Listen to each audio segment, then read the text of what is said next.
최근에 전공의들이 사직을 하면서 의료 현장에서의 여러가지 목소리가 나오기 시작했습니다. 선거에서는 때로는 선을 넘는 공약이 나오기도 합니다. 한 줄로 정책을 발표해서 극적인 효과를 누릴 수도 있습니다. 저는 누구보다 잘 압니다.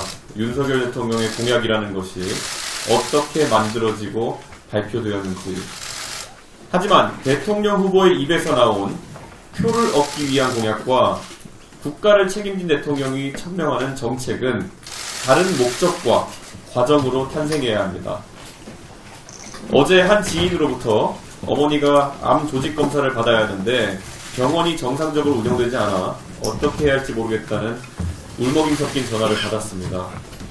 사업을 하며 정치와 전혀 관계없는 삶을 사는 그의 울먹임을 보며 윤석열 대통령은 본인의 선택이 개개인의 삶에 어떤 파급 효과를 낳을지 몰랐을 것이라고 생각합니다.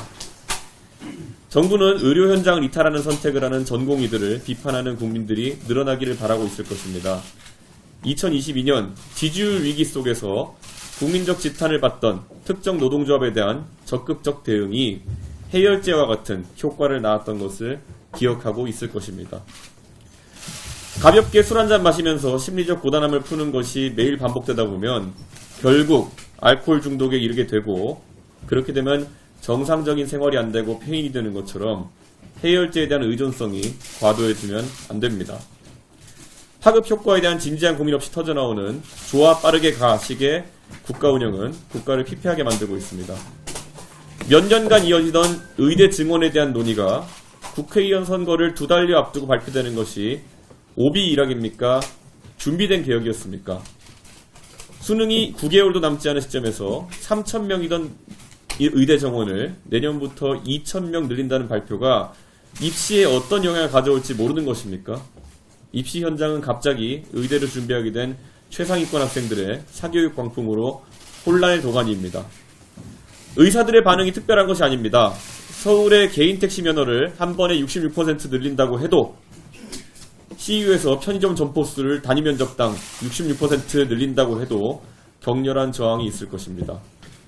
너무나도 비현실적인 증원 규모이기 때문에 총선을 앞두고 여당이 이것을 조정하는 척하면서 표를 가져가려는 또 다른 약속 대련이 아니냐는 의구심이 번져가는 것입니다. 회사가 잘 돌아가는지 판단하는 지표가 노동자의 수가 아니라 얼마나 흑자가 났는지를 보는 것이라면은 우리의 의료 시스템은 국제적인 기준을 봤을 때 매우 효율적으로 돌아가고 있습니다. 한국의 1인당 외래 진료 횟수가 15.7회로 OECD 1위라는 것은 우리의 의료 접근성이 뛰어나다는 것을 의미합니다. 우리나라 국민의 평균적 기대 수명은 OECD 국가 중 일본에 이어서 2위입니다.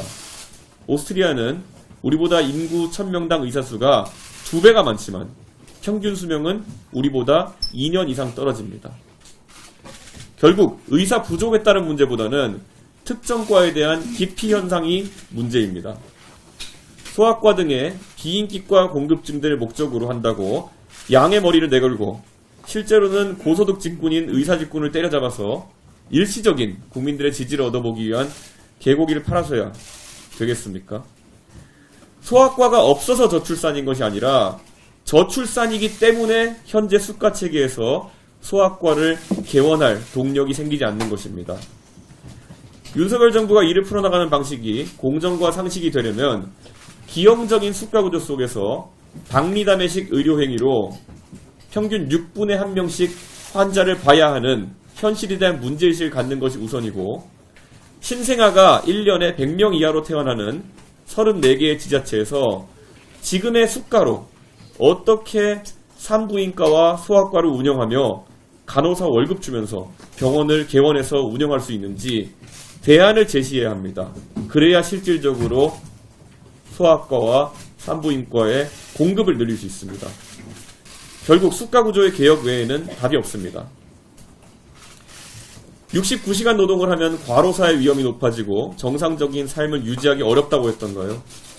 병원에서 수련을 받는다는 이유로 주당 69시간을 넘어서 이미 평균 77.7시간을 노동하도록 강제받는 전공의들을 보면서 그들의 노동 요건을 개선시킨다거나 전임의를 추가로 고용하도록 하는 정책을 고민하는 것이 정치이고, 코로나 때는 그들의 희생을 칭송에 맞이했던 정부와 정치권이 선거를 앞두고 그들을 희생양 삼으려고 하는 것은 이율배반적인 처사일 것입니다. 네. 총선이 50일 앞으로 다가온 지금 우리에겐 더 이상 지체할 시간이 없습니다. 국민이 큰 기대를 안고 우리를 기다리고 있습니다. 가치와 비전, 진정성과 절박함을 보여주기에도 시간이 부족합니다. 우리 개혁신당은 스타트업과 같습니다. 빠르고 과감한 의사결정과 액션이 필요합니다. 그래야 거대 공룡 양당과 경쟁할 수 있습니다. 오늘 그 시스템을 결정하고 결론 냅시다. 합당 전에 이미 갖춰져야 했습니다.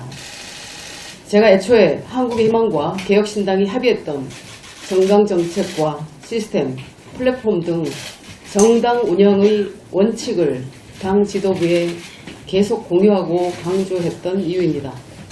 우리는 기존 정당과 다름을 보여줘야 합니다. 민심에 눈 감고 내부 투쟁에 골몰하는 양당과는 다른 세력임을 국민을 위해, 미래를 위해 유불리 계산 없이 하나로 뭉친 정당임을 보여줍시다. 그것을 증명해야 합니다. 모든 논쟁은 이 최고위에서 끝내고 오늘부터 국민 곁으로 갑시다. 중앙당은 중앙당대로, 지역구 출마자는 출마자대로 각자의 영역에서 국민을 설득하고 우리의 여정에 동참하게 합시다. 단 한 명의 국민도 구태의 과거에 두지 말고 모두의 손을 잡고 함께 미래로 달려갑시다. 감사합니다.